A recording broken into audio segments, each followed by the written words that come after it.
Hello everyone, welcome back to my YouTube channel ASME Adda for Mechanical Engineers.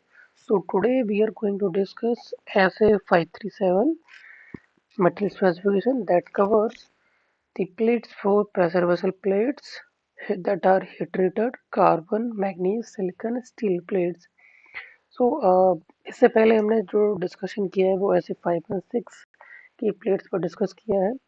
ऐसे 516 की plates normally heat treated नहीं होती हैं। जब थिकनेस 40 से ऊपर होती है तभी कोड की रिक्वायरमेंट होती है, अदरवाइज रिक्वायर्ड नहीं होता है। या फिर इम्पैक्ट प्रॉपर्टी की रिक्वायरमेंट होती है, उस केस में भी मैंडेटरी होता है 516 में हीट ट्रीटमेंट। बट ऐसे 537 एक ऐसा मेटल स्पेसिफिकेशन है जो हीट ट्रीटमेंट के बारे में बात करता है और मैंडेटरी रिक्वायरमेंट है उसकी। तो ऐसे 516 और ऐसे 537 मेन डिफरेंस ये भी है कि ऐसे 537 की जो रिक्वायरमेंट कह दीजिए आप, या इसकी जो प्रॉपर्टी है वो नेगेटिव हायर टेम्परेचर्स में है। ये अप टू -62 डिग्री सेल्सियस तक के लिए सूटेबल है एज पर दी SA 20।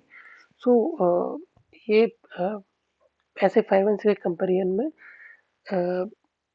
इम्पैक्ट प्रॉपर्टीज के रिगार्डिंग अच्छी प्लेट है। सो इसमें जो प्लेट्स हैं वो तीन क्लास में फर्निश की हुई हैं। Class one is the normalised grade, class two and class three is quenched and tempered plates irrespective of the thickness. So thickness आपकी 6 है या 8 है या 10 है, the normalize the heat treatment is the mandatory requirement।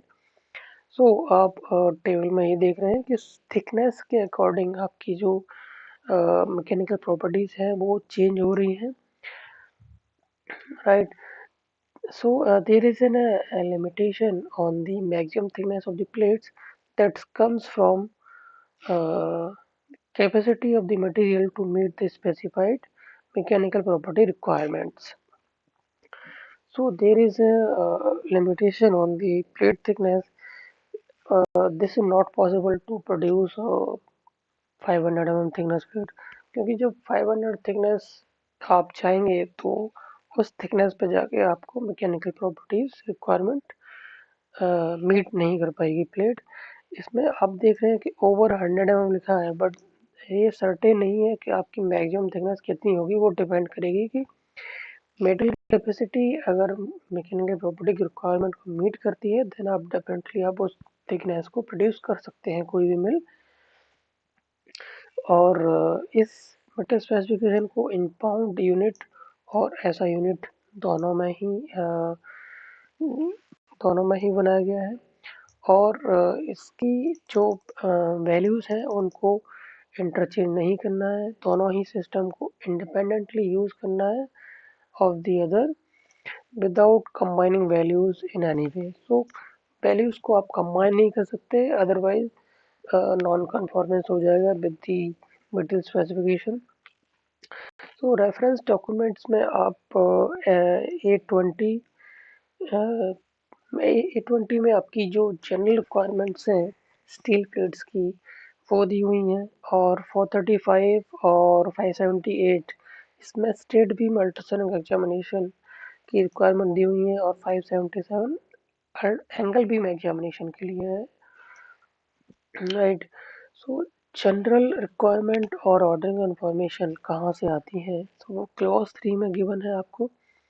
Plates furnished supply to this metal specification. So अगर आप किसी भी प्लेट को ऐसे 537 में ऑर्डर करते हैं तो इसका मतलब ये है कि ऐसे 20 की रिक्वायरमेंट को भी वो कंफर्म करनी चाहिए। These requirements outline the testing, retesting methods, procedures for the testing, permissible variations in the dimensions, mass, quality, repair of defects, marking, loading and ordering on permission। सो ये सारी की सारी चीज़ें आपको ऐसे 20 में कवर्ड मिलेंगी। सो मटेरियल स्पेसिफिकेशन को कॉम्पैक्ट बनाने के लिए, लेंथी ना हो इसके लिए अलग से एक स्पेसिफिकेशन डिजाइन किया है जहाँ पर सारी रिक्वायरमेंट्स दी हुई हैं। सो इस मेटल स्पेसिफिकेशन के एंड में आपको सप्लीमेंट्री रिक्वायरमेंट्स मिलेंगी जो कि अवेलेबल है इन केस अगर आपको रिक्वायरमेंट है एडिशनल टेस्टिंग या एग्जामिनेशन की, तो आप सेलेक्ट कर सकते हैं उस पर्टिकुलर सप्लीमेंट्री रिक्वायरमेंट को और उसके अकॉर्डिंग मिल उसको टेस्टिंग करेगा।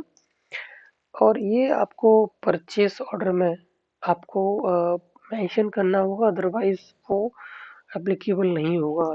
सप्लीमेंट्री रिक्वायरमेंट तभी एप्लीकेबल होंगी जब आप एडिशनली परचेस ऑर्डर में इनपुट करेंगे।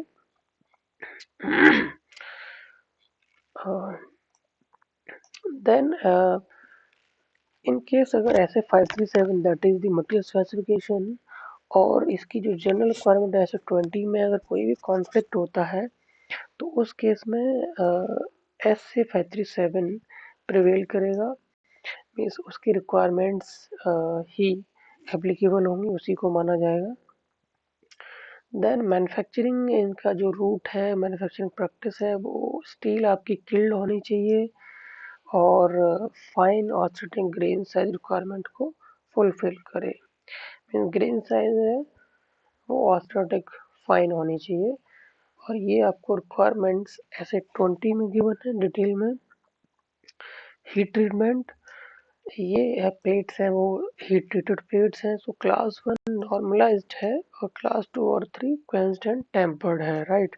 तो क्लास 2 के लिए टेम्परिंग टेम्परेचर है वो 595 है मिनिमम और क्लास 3 के लिए 620 डिग्री सेल्सियस है।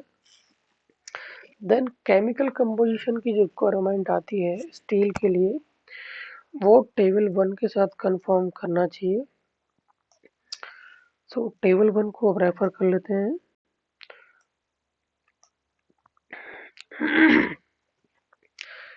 टेबल 1 में आपके केमिकल के एलिमेंट्स दिए हुए हैं और उनका परसेंटेज दिया हुआ है कंपोजिशन का।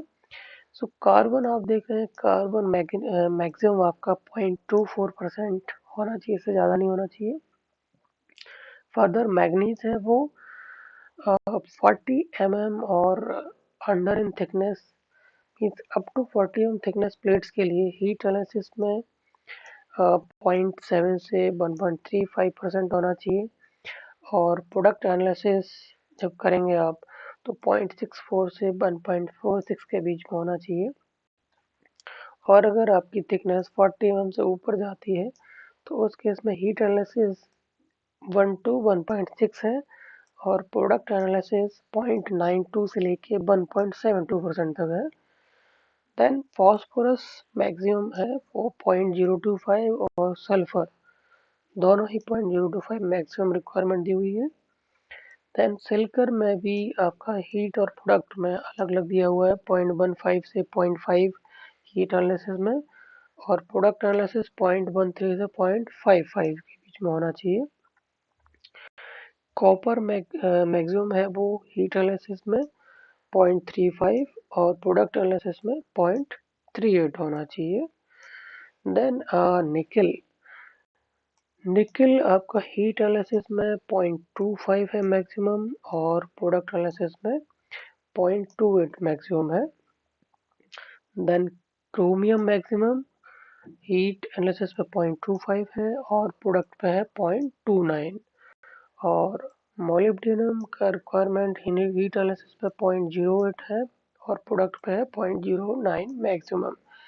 तो जहाँ पे आपका ए लिखा हुआ है तो ए आपका कार्बन पे लिखा हुआ है, फॉस्फोरस, सल्फर, देन इसका मतलब है कि ये हीट और प्रोडक्ट दोनों पे ही एप्लीकेबल है, इसमें कोई भी डिफरेंस नहीं है। और जहाँ पे आपको बी लिखा हुआ मिलाई दिखाई दे रहा है, सबसे पहले तो ये बी मैग्नीज की रिक्वायरमेंट्स को और फर्दर मैक्सिमम लिमिट को एनहांस किया गया है, एक्सटेंड किया हुआ है। मैग्नीज में exceed 1.35% on heat analysis.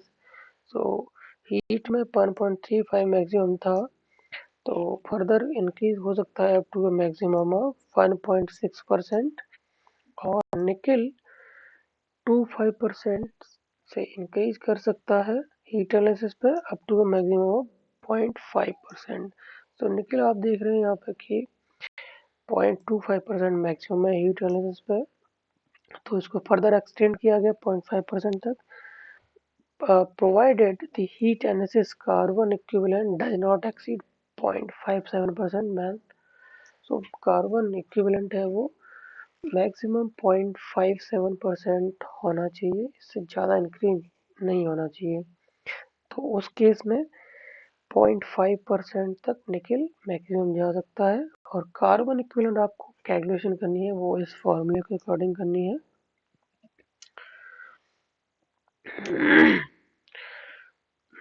Then mechanical properties की क्या रिक्वायरमेंट है प्लेट्स के लिए।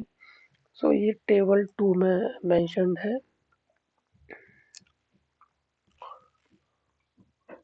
टेबल 2 को रेफर कर लेते हैं। सो टेंसाइल स्ट्रेंथ आपका 65 mm और अंडर थिकनेस के लिए 485 से 620 के रेंज में होनी चाहिए क्लास 1 के लिए। और क्लास 2 के लिए 550 से 690 होना चाहिए। क्लास 3 के लिए 550 से 690 होना चाहिए। तो आप यहाँ देख रहे हैं कि क्लास 1 से क्लास 2 की टेंसाइल स्ट्रेंथ बेटर है, राइट। और क्लास 2 क्लास 3 की बराबर है।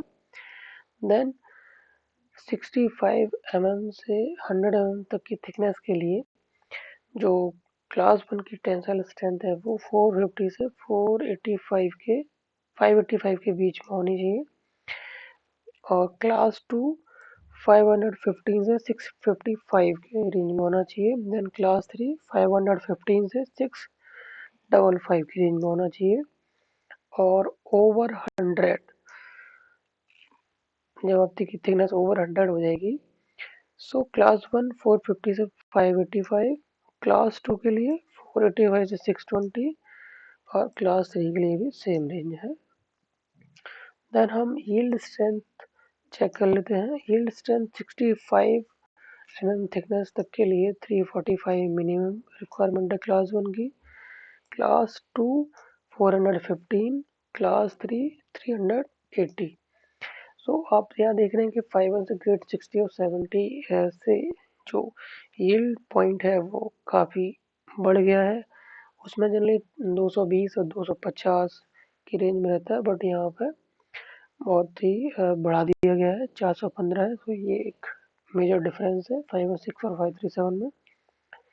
और ओवर 65 थिकनेस से 100 mm के बीच में जो प्लेट्स हैं उनके भी लिए यील्ड पॉइंट 310 है क्लास 1 के लिए। क्लास 2 380 मेगापास्कल है मिनिमम। 345 मेगापास्कल क्लास 3 के लिए है। देन ओवर 100 mm थिकनेस के लिए जो यील्ड पॉइंट है वो 310 क्लास 1, क्लास 2 के लिए 315, क्लास 3 के लिए 275 मेगापास्कल यील्ड पॉइंट है। देन एलोंगेशन है वो 50 mm गेज लेंथ में, वो 22% तीनों ही ग्रेड के लिए सेम है। सो 100 mm एंड अंडर के लिए है ये। और अगर 100 mm से ऊपर जाते हैं देन 20% आपका मिनिमम एलोंगेशन होना चाहिए प्लेट्स में। और आपने गेज लेंथ अगर 200 mm ली हुई है तो 18 होना चाहिए क्लास 1 के लिए। क्लास 2 और 3 के लिए कोई भी रिक्वायरमेंट को स्पेसिफाई नहीं किया हुआ है, जैसा कि आप फुट नोट्स में देख रहे हैं। देन सो ये डिटेल डिस्कशन है ऐसे 537 की प्लेट्स पर। So thank you guys for watching my video. So in case अगर आपको कोई भी इस तरह के वीडियो चाहिए, सो आगे भी हम इस तरह के वीडियोस बनाते रहेंगे। ऐसा में सेक्शन 2 पार्ट ए और part B, part C, part D, section 5, section 8 division 1, section 9 जो कि वेल्डिंग से रिलेटेड है। So stay tuned with our YouTube channel. Thank you everyone.